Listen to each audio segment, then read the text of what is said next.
thoughts in. Let's get some thoughts in the chat box. What's the most important thing for you to improve right now? Helen, we'll just check if people need to speak, whether we can unmute. Everyone's muted at the moment. At the moment, okay. We'll unmute later on towards the end if needed. Cool. Cool. Yes. Yes. Because I know a few people are on trains and things like that. So, morning. We got Yaniv. Good to meet you, Yaniv. And Glenn's there. Familiar name from the past. Chris, good morning. Right. Thank you, Hittle. Good morning. Minimize stress. I think that might be a common theme. Helen, decisions on senior hires, sales directors. Thank you, Helen. What's the most important thing, guys? Let's just get a few more responses. Always good to understand where everyone's at, who's drowning, how much you drowning. What's the most important thing to improve with your time right now? Thank you, Glenn. Glenn needs more time to scale. Excellent. Good morning. And we have Rachel. Good morning, Rachel. Right, we're just waiting for default diary, Seba. Few others. Thank you, Seba. Excellent. Oh, Richard's there with you as well. Morning, guys. Right.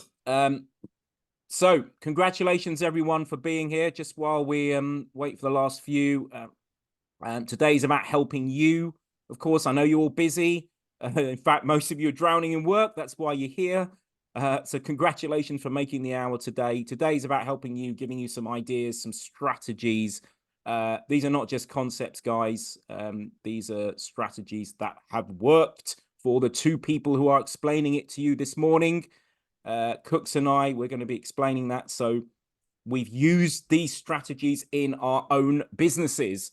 So please take notes. I know some of you have heard some of this before, and the challenge for you is to pick up some new ideas and to also challenge yourself on what are you doing, what are you not doing in terms of helping you use your time more effectively. So we're going to help you with understanding how to proactively plan your time more effectively. I'm going to talk a little bit about the mindset needed as well to get the most from your time, and also how to empower your team and prioritize more effectively. Because ultimately, one of our goals as coaches is to help you build a business that can at least work more without you. So today we can give you some ideas. There's a lot to cover when it comes to time. It's a lot, way more than we can cover in 1 hour. So going to give you some ideas and take away from this whatever you think works for you. And then thereafter, there's the second part of today, which is a one-to-one session with Cooks, or I, or Dan, the other coach in our team. And you can explore some of these concepts in a bit more depth and get some help with that. So let me ask you this, guys. This is a key question.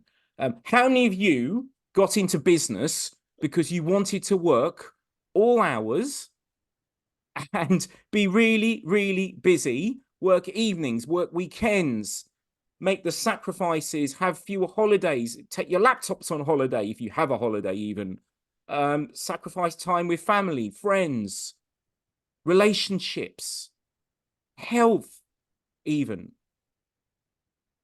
Now, that's not the dream for people who got into their own business. In fact, most people who got into their own business tell us that they wanted more freedom in their lives, not less. And yet, the stats back this up. The stats back this tragic situation. The stats back this up. That depending on the surveys you look at over the last decade, the average business owner works around somewhere between 50 to 60 hours a week.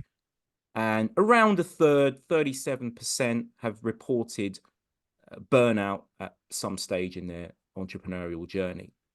So the stats back this up, that most people running a business are drowning in work. And yet,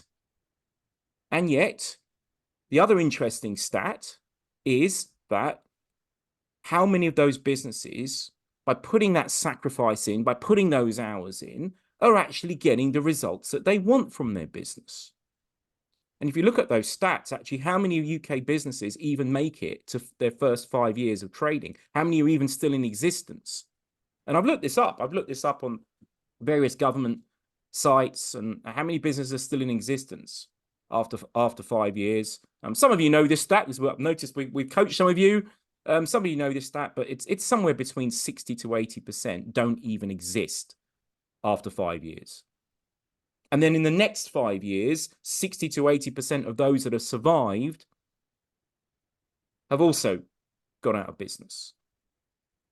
So what that tells us is statistically, the chances of even surviving in business after 10 years are less than 10%. Less than 10%. And yet, the sacrifices that owners are making in terms of the time, those stats on burnout, those stats on average working hours, 50 to 60 hours a week, they're putting all that energy and sacrifice in, and the most common outcome of that is failure.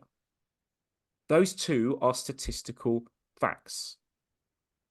So maybe they're the reality for some of you, that you're working damn hard, but what's there to show for it?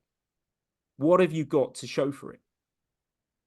And so that's why about 15 years ago, in the early days of my practice, I set that vision to empower business owners to achieve their dreams. Because most people wanted more freedom from running a business, not less. And yet my journey actually mirrored a lot of the challenges and a lot of the drowning in work that you guys are going through as well. It was a similar journey. So this is me back in 2015. I was 7-8 years into running my practice, and we were doing all right. We had a business with about 25 clients, good decent cash flow, 20 grand in the bank. Team was 3. We were actually winning some awards. Our flagship group coaching program had won the best program of its kind for 2 years in a row. We were doing all right. I'd started a family. I had a newborn, 3-year-old. But yeah, putting the hours in like a lot of you, drowning a little bit. Holidays were a bit challenging. I think I only had 8 days off that year. And the outcome of all that was actually in 2016, I got up one night feeling a little bit queasy and nauseous, got up to go to the loo, and the next thing I knew, I'd collapsed. And I didn't know what had happened, but I mentioned to my wife I was feeling a little bit, feeling something around my heart, and she called 999. I spent 2-3 days in hospital, and I hadn't had a heart attack, thankfully, but my blood pressure was sky high, and it was a real shock to me. Basically, I was one minute away from a stroke. And so I had to take the techniques that Cooks and I are sharing with you today. I had to use that in my own business, in my own life, to change things, to stop drowning, to stop having that impact on my own health, because obviously it was not sustainable. And so now, eight years later now, the business has grown 4-fold. We're 4 times bigger than we were back then. Usually have a minimum of about 180K in the bank. Team is now 9. So the business has grown significantly. Our group program, some of you are actually on the group program, has won the best program of its kind for 10 years in a row that we're super proud of. So we're doing very well as a business. I'm also an investor. I'm invested in a gamified learning platform, an app that's a global app. I've also achieved financial independence in my life through various investments, and I've started a not-for-coaching profit business. But I think the interesting thing for some of you, and this may be a goal for some of you, is that I work half the hours that I was working 8 years before. So I basically run my businesses around my kids and my school hours. So I do 9 school runs a week. It's only Tuesday mornings, actually. I don't do the school run. I do the school run every other morning and evening of the week. Don't work weekends, absolutely not. Don't work once I pick the kids up. And I have 10 weeks off a year. So when I turned 52 years ago, I set the goal to have 50 days off when I turned 50, which is exactly what I did. And the other big goal about my time off was that I absolutely have no contact in terms of meetings or doing any coaching sessions or emails or anything like that. So the point here, why I'm sharing this with you, firstly, it's been a great journey for me to have that realization that drowning in work does not have to be the reality for any of us. That the things we're sharing with you are not concepts and theories. Cooks and I have used this. We use this with those we coach. And one of those, in fact, was Cooks. Cooks was actually somebody on our programs, and Cooks has got probably an even more remarkable journey. So Cooks, I just wanted you to explain that. Good morning, everyone. I know some of you I don't know, and some of you may have heard my story before, but just as an overview, as Parag mentioned, I'm actually a former coaching client. I still get coaching to help me with my businesses, but I'm a serial entrepreneur, investor, and I'm now a business coach. So my story is like this. I decided to start a property development business out in India. Couldn't speak the language at all, but my business partner was out there. We built 152 apartments. And I sold out of that stake, sold out of my stake in that business. That was my first ever business, and set up a chili sauce company. Naturally, that's the route that you take. So we started in our garden shed, making my dad's chili sauce. We used to wash them in the bathtub. Started the business with £900 on my credit card. And the business just grew. Like, people loved our story. We got it into Tesco, Sainsbury's, Ocado, Selfridges. We were on BBC TV, in the press. We were targeting the Buckingham Palace and everywhere else, and we'd raised over £200,000 on seed as a crowdfunding investment. So the growth trajectory was massive. Interestingly, though, it was a very rapid and intense period of my life. We'd gone from the garden shed to, as I said, being on TV, being in the press, and I started to hate what I was doing. I didn't realize it, but I'd created myself a job. My boss, i.e. me, was an absolute lunatic. You can see the picture on the left-hand side. It's 10:17 p.m. on a Saturday night on our Instagram. I'm celebrating like it's the best thing on earth, because you should be hustling, you should be working. But very, very quickly it was eating me alive. No days off, 18-hour work days, no social life. My health was being affected, relationships being affected. More interestingly, if I didn't work, I didn't get paid. That was something that I didn't realize. But if I didn't work, I didn't get paid. And I had this kind of like hustler mindset, and no one was safe around me. Friends and family would get roped in. That's my old house, and my brother sitting on chili sauce in our living room. And it just got to a point where I had to walk away, and I just didn't want this life anymore. And I had so much of an ego because I'd managed to achieve all of this on my own. When someone, a very close friend of mine, recommended coaching, I was like, well, why should I do this? How are they going to help me? But he'd been successful his whole life, and when someone like him was saying that he's getting coaching, and he said, look, just try it out, see what it's like, it's going to help you. I said, sure, why not? And that first coaching session that I did, the kind of gifted coaching session, and then I went on to the coaching program, it transformed my life completely. And I realized the biggest problem in the business was me. I had to change. And on the way home from my first session, and Parag will attest to this, I was, I'd hound him. I wouldn't let him go. Like, after every session, I'd do my homework. I'd be emailing him. I'd be calling him, wanting advice on how I can change. But on the first session, after the first session, on the train home, I booked my first 7-day holiday in 7 years. I told my wife we're going to Greece, and that's us on the right-hand side in Greece. Similar to Prague, no laptops, no email, no work. And essentially the whole coaching journey not only transformed my business, but it transformed my life. And as I said earlier on, today, serial entrepreneur, I've got several businesses that my team runs. I have a top line involvement with the businesses, so I'm still involved maybe 10 hours a week. But the team does most of the work. I'm a business coach with Parag. That's where pretty much all my time goes, working with other business owners. I'm an investor as well, and you know, building my journey towards that kind of financial independence that Parag's talked about. But you know, bought investment properties, stocks, shares, all of that type of stuff. But mo most importantly for me, the thing I'm probably most proud of is that I have a weekly coffee date with my wife, and we make time during the week for each other and just spend time together. And it's not just about working all of the time. So that's a very brief overview of me and my story. Now, some of you may know the answer to this particular question, but I like to start it off. In the chat box, could you please answer the question? And if you know our definition, please don't give everyone else a chance. What is a business? Answers in the chat box, please. What is your definition of a business? And in fact, if you're on the coaching program or you've received coaching and you don't quite remember the definition that we've shared with you, let's hear your best guess. Answers in the chat box. What is a business?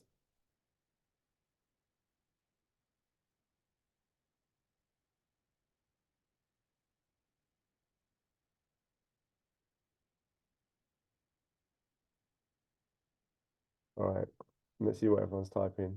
Something that needs leading, a black box that grows and produces cash flow that I'm not inside of. Oh, that's very interesting. Hitul. An entity generating a financial turnover. Chris, excellent. Okay, cool. So if you want to write this down, this is our definition. And I kid you not, when I first came across this, you know, the exploding brain emoji on your phone, that was me. This was the definition that changed everything for me. And I now wear this, have this on my wall as what a business is. It's a commercial and profitable enterprise which works without you. For all of you creative types who have studied or, you know, dentistry or anything like that, you studied for 10 years, you can add the words if you wish. But a commercial and profitable enterprise which works without you is what a business is. Now, what is a business coach? The unreasonable friend who holds you accountable. It's as simple as that. Someone that keeps you on track to the goals that you said are important to you. And finally, is coaching right for you? Well, if you're someone that says, I know, yeah, but I'll do it another time, it's probably not for you. But if you're someone that says, go on, I'm listening, I'm ready to change, I want to change, then it might be for you.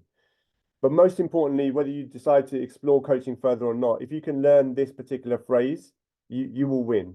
If you can start to learn to transition away from being someone in the business to someone that's a business builder, you will win over a period of time.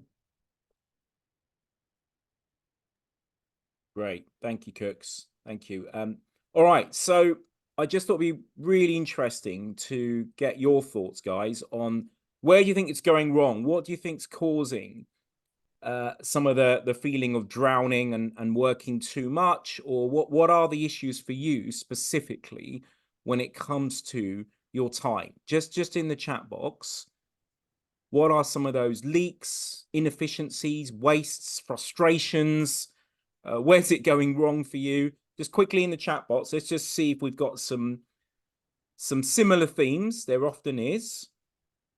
Where is it not working for you regarding your time?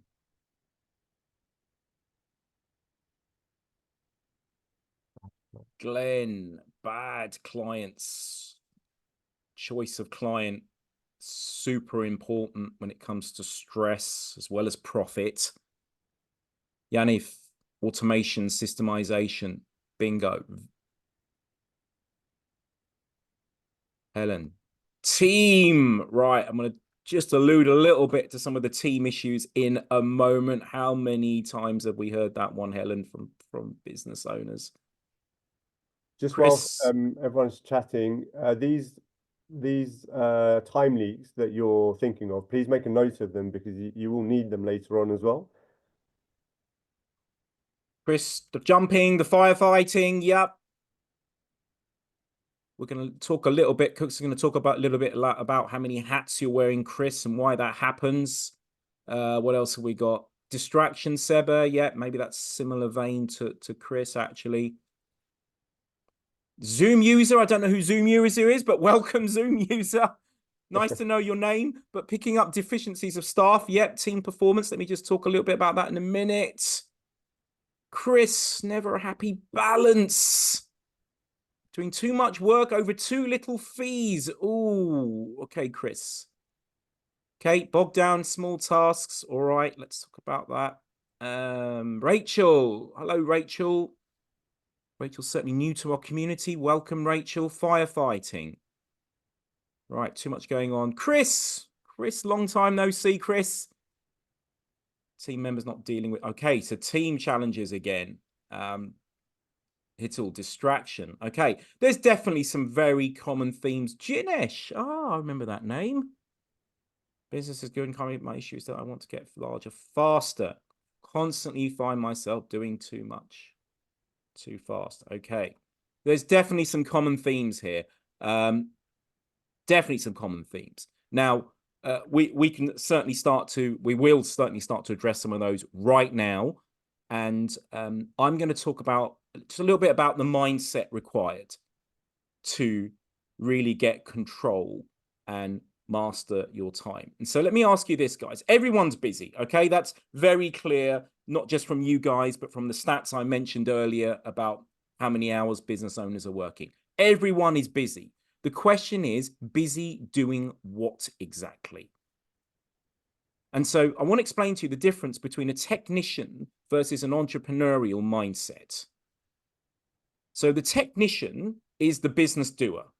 The technician is the hairdressing business owner who cuts the hair. It's the plumbing contracting business who's going out there and fixing the leak. They're doing a lot of the technical work, the customer, the client-facing work, because that's what they're good at. That's what they're comfortable with. The technician. Now, the entrepreneurial mindset is somebody whose primary focus is not doing the operational work. So think about Richard Branson. Richard Branson does not spend his time flying the planes. His focus is on running his business. And so what I want you to think about, guys, is the impact. I want you to think about which camp do you think you fall into? Technician is your default, doing the work for customers and clients because that's what you know, that's what you're comfortable with, or is it a true entrepreneurial mindset? I want you to think about the impact of the technician mindset, because this is super important to get your head around. I want you to think about the impact. Because first of all, there's two things to consider. Number one,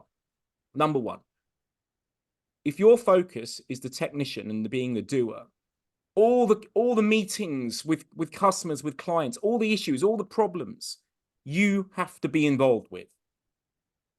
And so you become the bottleneck because you're so engrossed working in the business on fee-earning work.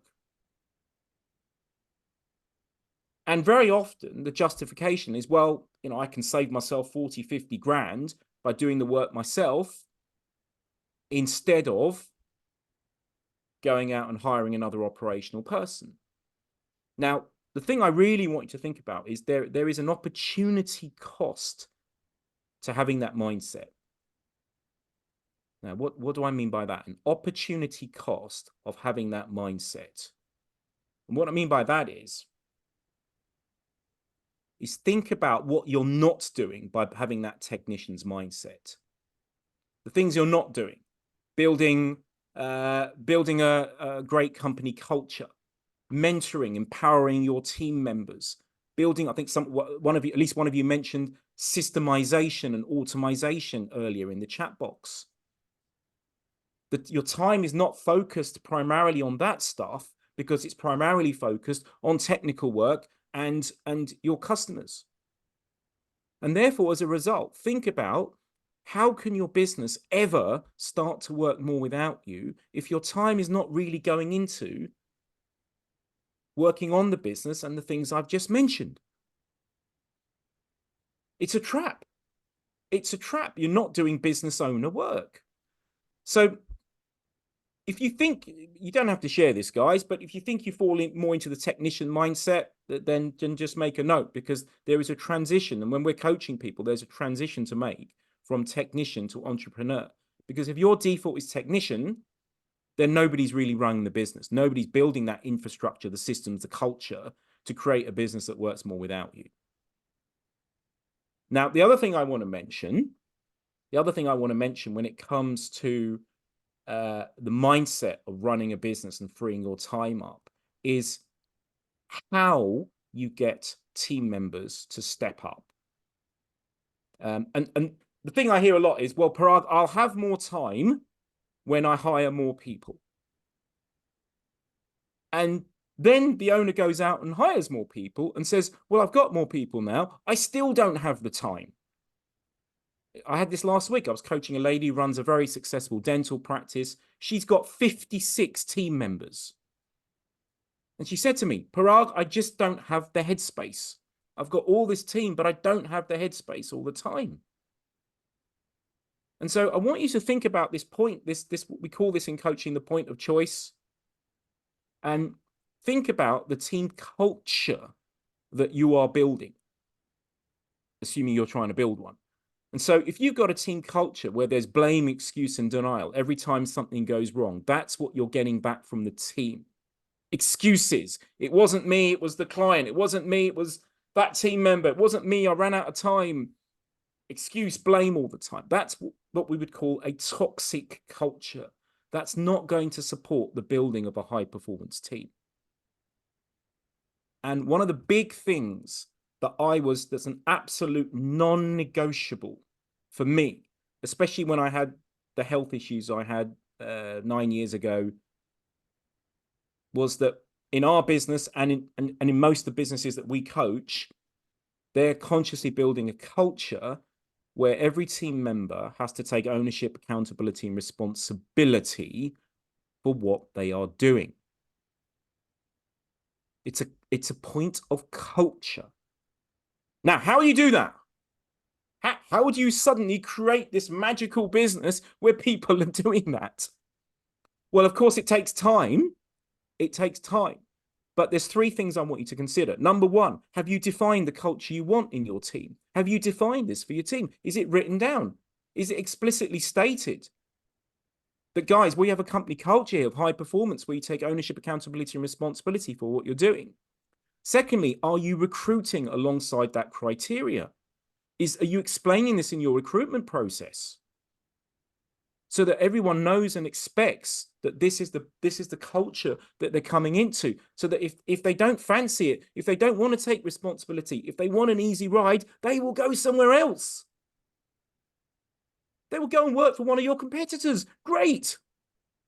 Because you've explicitly explained it in the recruitment process, in your induction process, in your probation. You are monitoring this so that there's alignment with the culture and the behaviors that you want. You can't expect people to step up if this hasn't been explained to them, if they don't know what this means, if it's not an expectation.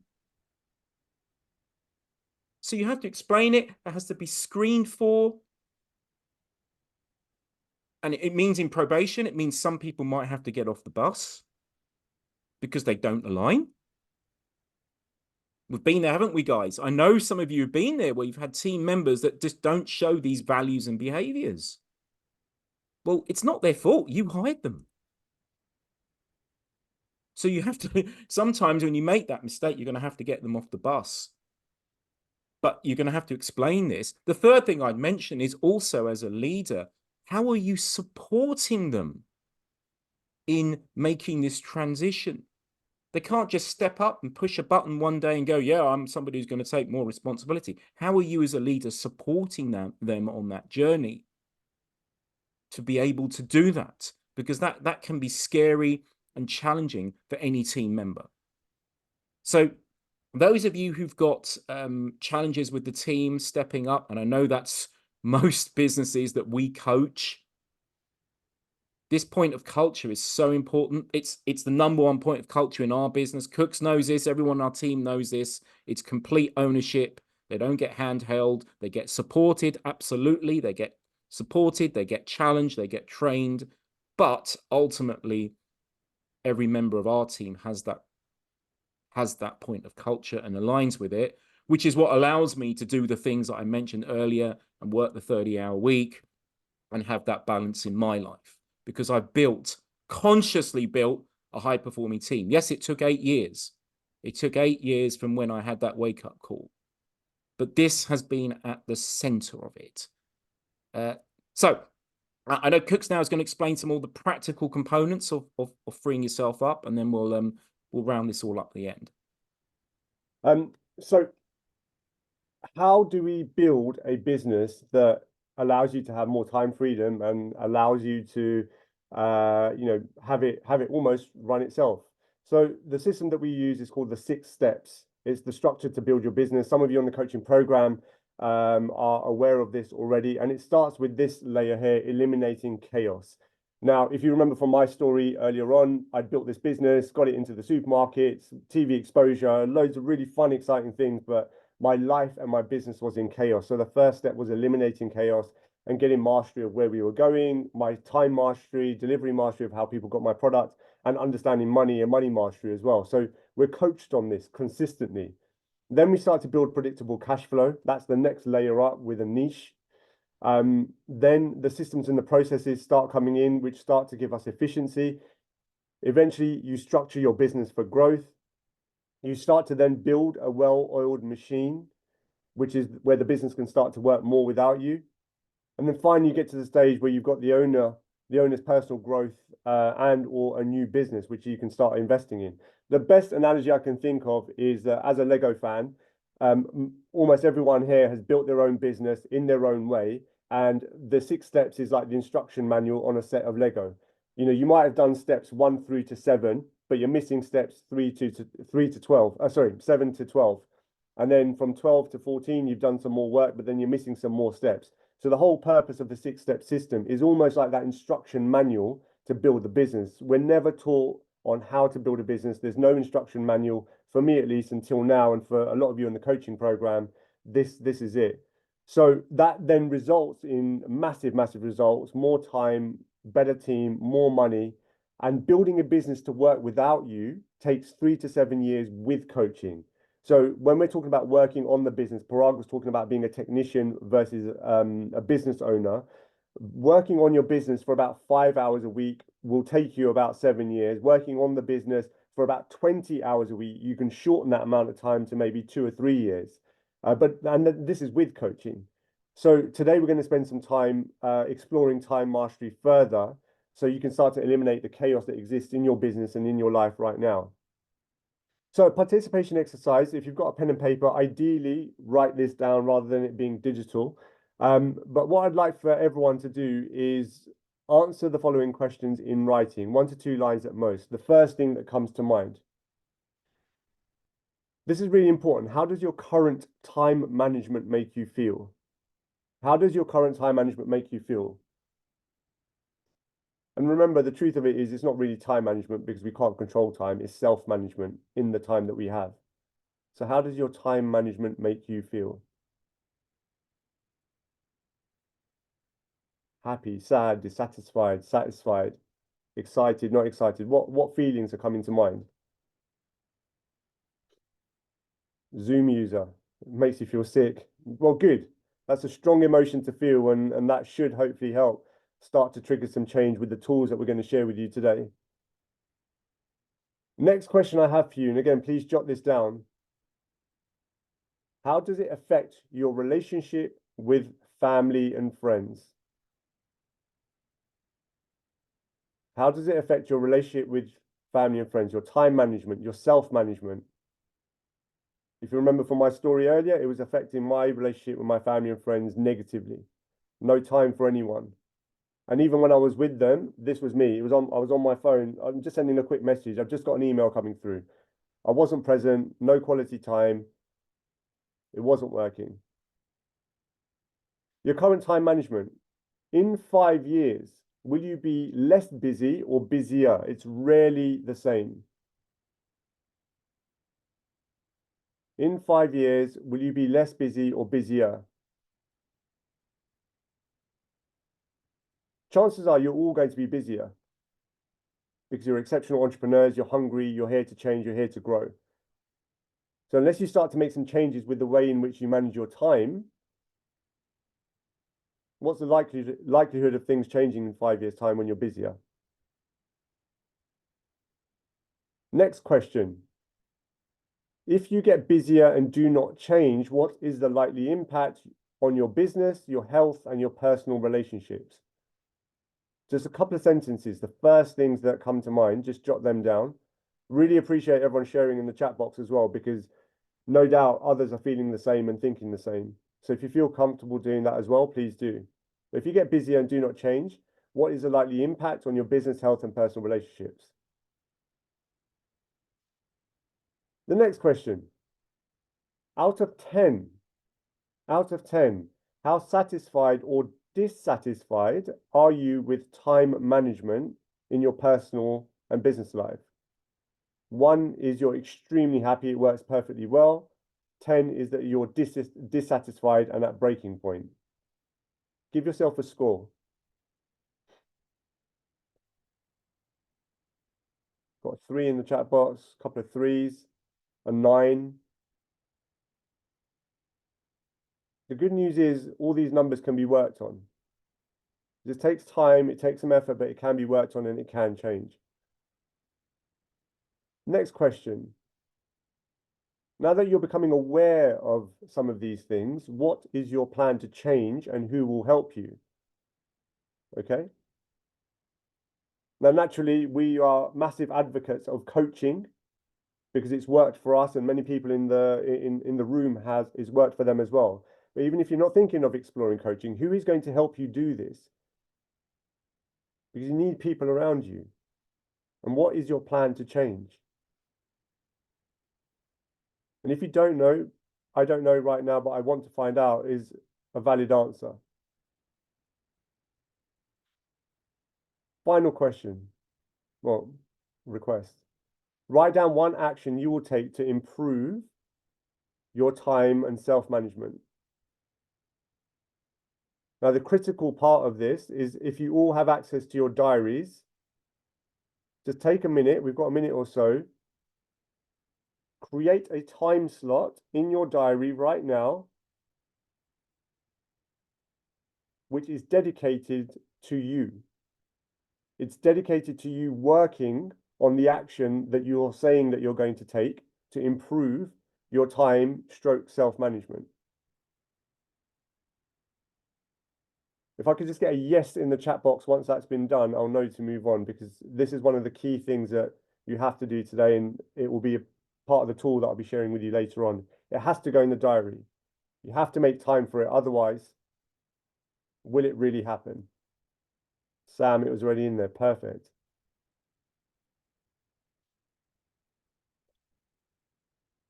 Okay, so again, just answers in the chat box, a yes or a no.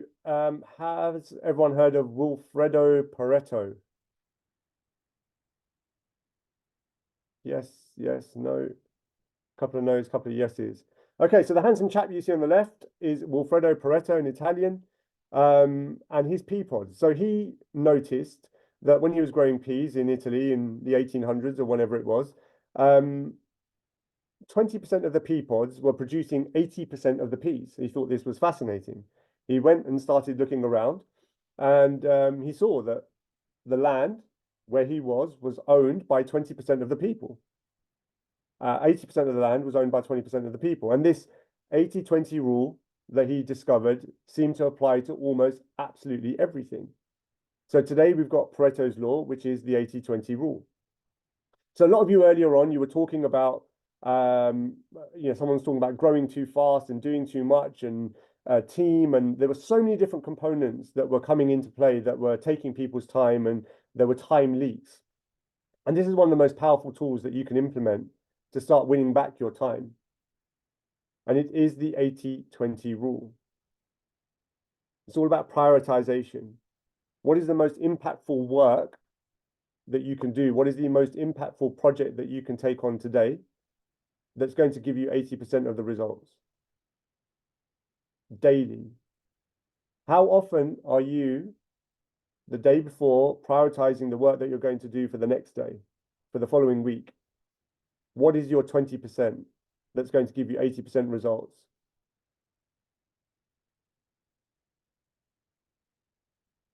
So if anything comes to mind, again, just jot this down because it's a key tool for you to use moving forward when it comes to winning some of your time back.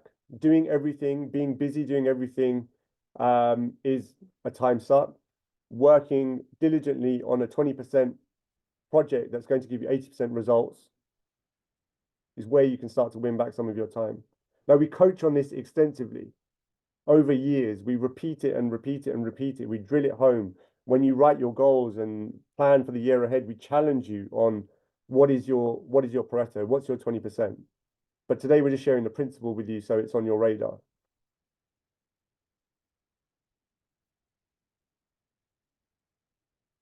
Now, some of you may have seen this before, but the classic business owner challenge. Kate, I know we spoke last week. You're on the call.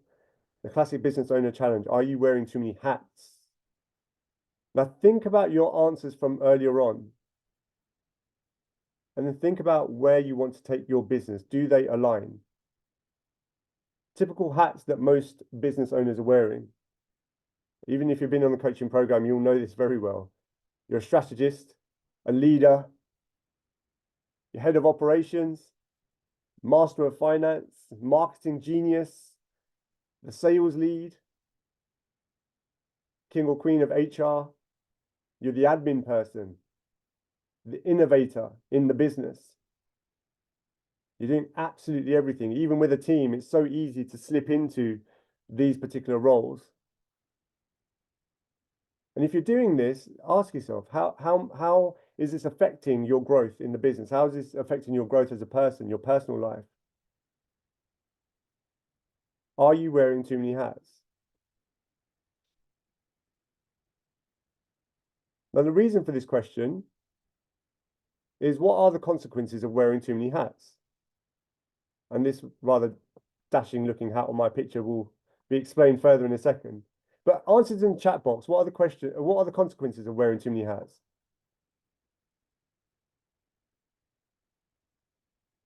What are the consequences of wearing too many hats? Diluted concentration, no focus. They all get done badly, absolutely. What else? Nothing actually progresses, poor delivery. Yeah. You're stretched, you're spread too thin. Absolutely, all of these are spot on. Now, of course, we won't be able to coach you on all of the strategies right now. It's just way too much. It takes a lot of time.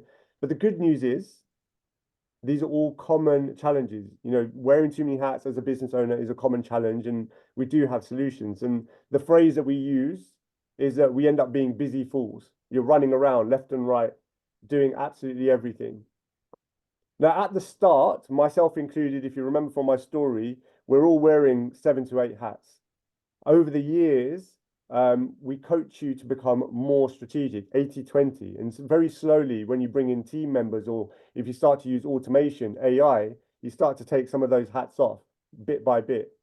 My personal experience was I started with admin. 80% of my time was spent doing admin and invoicing and emails. And once I did that, that started to free up a huge amount of my time. And if I'm being honest, I was terrified to do it because I didn't think anyone else could do it like me. But when I realized the value of that time, that's when things started to change.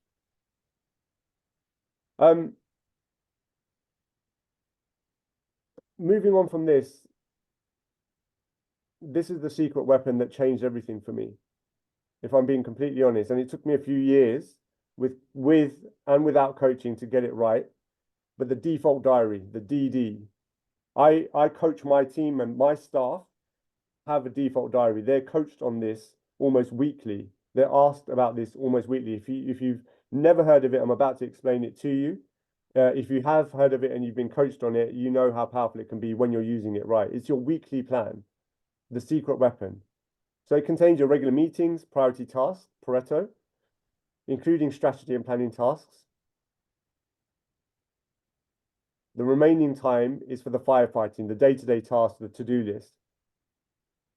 A quick question before I move on. In the chat box, how many of you have ever, in the sense of a computer game, how many of you have ever completed your to-do list? Just a yes or a no in the chat box. You got it to 0.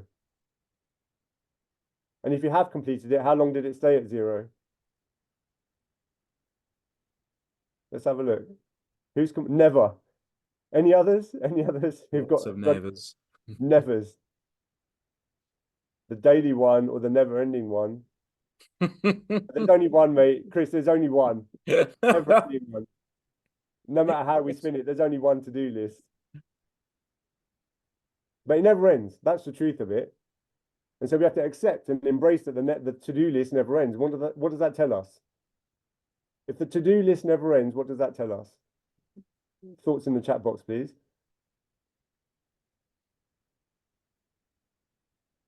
If the to-do list never ends, and you think about all the hats that you're wearing,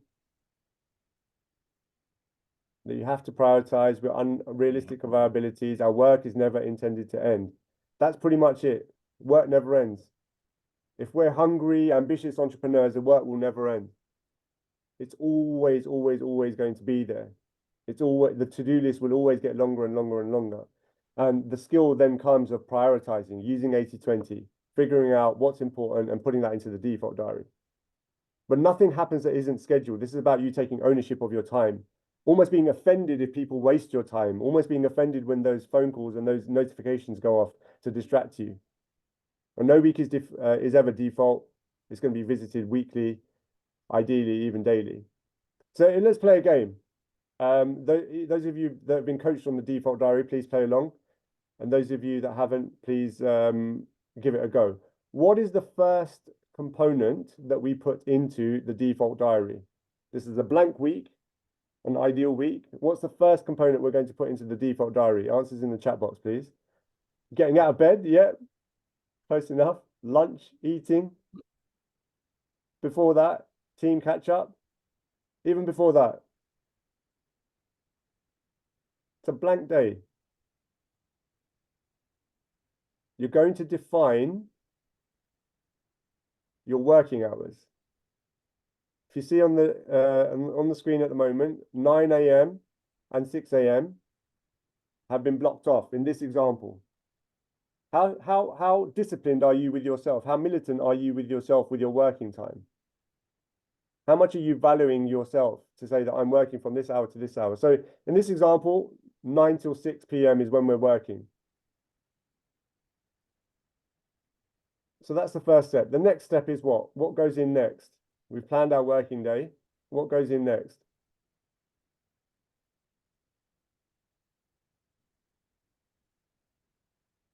Some of you talked about it earlier on. Lunch, yeah. Rest times, exactly. Personal time. When are you going to the gym? When are you having lunch? When are you picking up kids from school? When are you having a coffee date?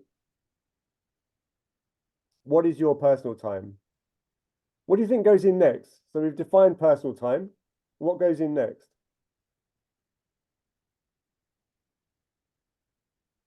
Answers in the chat box. Recurring meetings. Absolutely. Recurring meetings are critical.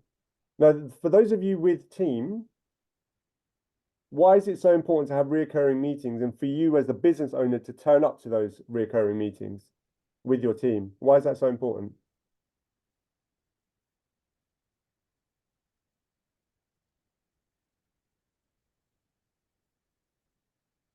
Consistency, direction, regular check-ins, trust and accountability. Pretty much.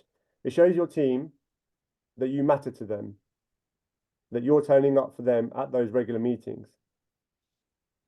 Next, quarterly goals. You have to make time for it. Otherwise, it never happens. It's just a nice idea that's written down on a bit of paper, on your screen, on the wall. Unless you're making weekly time for your quarterly goals, it won't happen. After that, the infamous to-do list, the firefighting. It might be important to someone else, but is it important to you? It might be important to someone else, but is it important to the goals that you've set for yourself? Now, this may not be applicable to everyone, but travel time. If it's not travel time, then it could be something else. Time for yourself, going for a walk. Emails. Email time. So easy to get sucked into emailing all of the time. I was there for sure. And to get to a point where you check your emails once or twice a day. Because once again, they're not going anywhere. Yeah, loving that emails are only 2 hours a day. Absolutely. If I'm being honest, I try and get mine down to about an hour. scroll through what's really critical, and then that's it. And then I spend an hour a day just responding, quick fire. Last step in the default diary, well, sorry, second to last step in the default diary, making time to plan the following week. If I'm being honest, I do mine on a Sunday. I've tried Fridays, tried Mondays. For me, Sunday nights work best. Planning the week ahead. Now, there's one last thing that's on the default diary, but not quite on the default diary. And what is that? Answers in the chat box.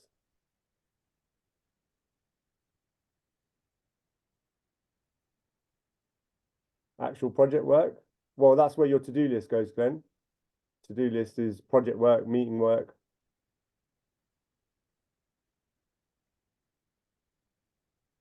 Actions is where the to-do list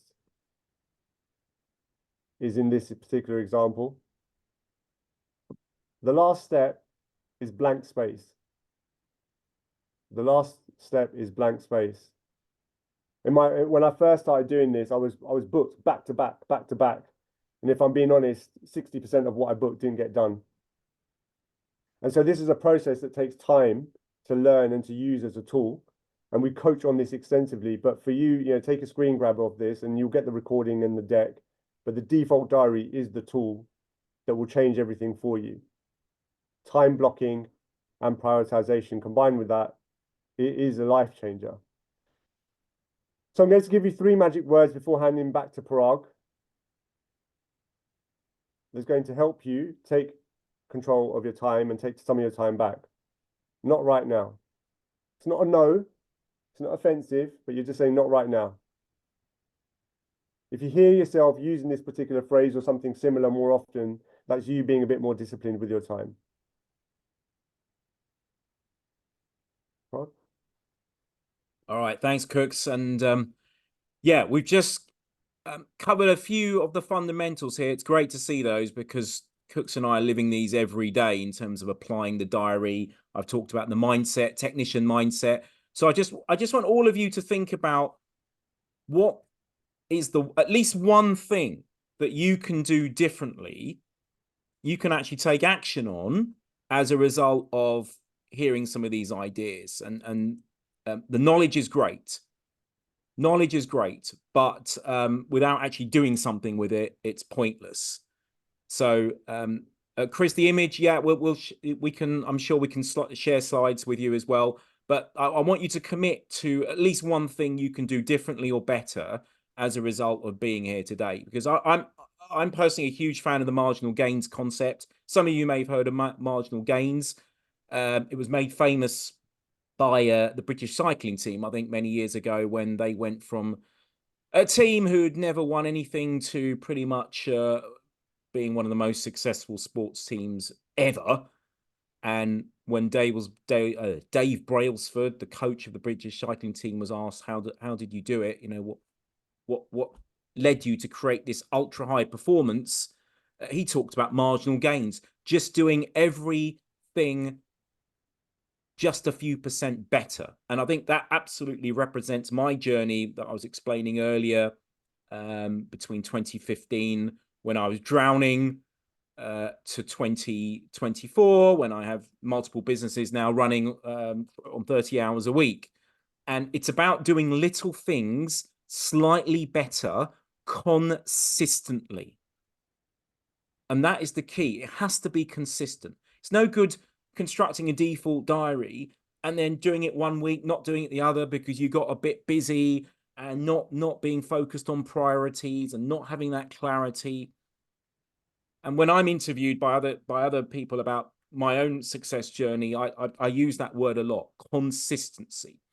Marginal gains compound up over time if they're done consistently. So the actions you're talking about, guys, and thank you, some of you have shared that in the chat box. That's brilliant.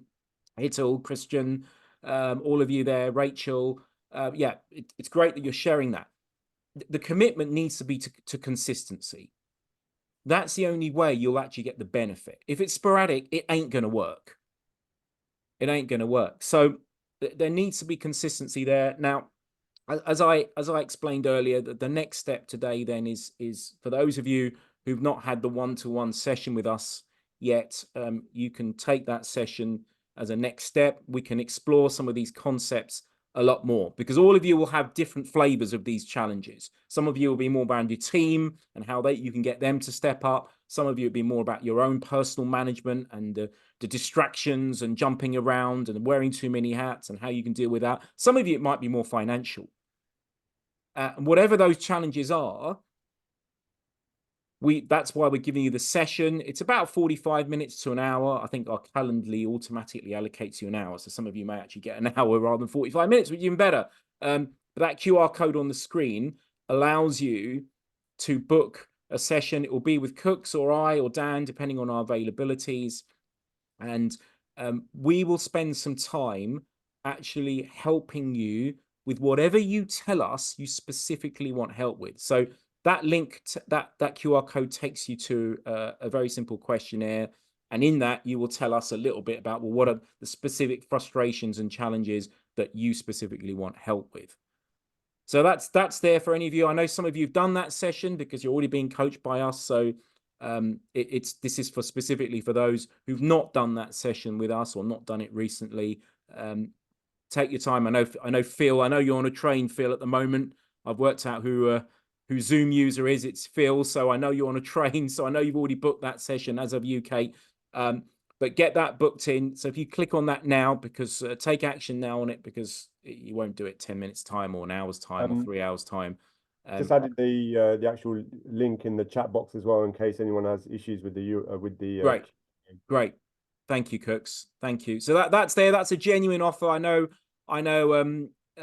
Seba, and I mean Seba, we've been doing coaching for years, and Seba, this is where we started our journey 6-7 years ago. And Seba, if you think that's a good idea for anyone, please let them know in the chat box. But have a go, book the link, get the session in your diaries with us, and we can help you a little bit more specifically with the things that you specifically tell us you want help with. Otherwise, please just follow that commitment to take action on whatever you want to specifically take action on today. Otherwise, it's been great, and maybe we've inspired a few people, maybe we've given you some ideas, but without the action, it's an hour wasted, if I'm brutally honest. So just take action either way. Book the session if you want it, and we look forward to helping you on that session. Thanks very much. Great to see some old friends again. And we'll see you on the call. Have a great rest of the Tuesday, guys. Thank you. Thanks a lot. Bye-bye. Bye now. Thanks, guys. Thank you. See you, Helen. Happy birthday, Helen. Thank you. You too. I'm joining you now. All right.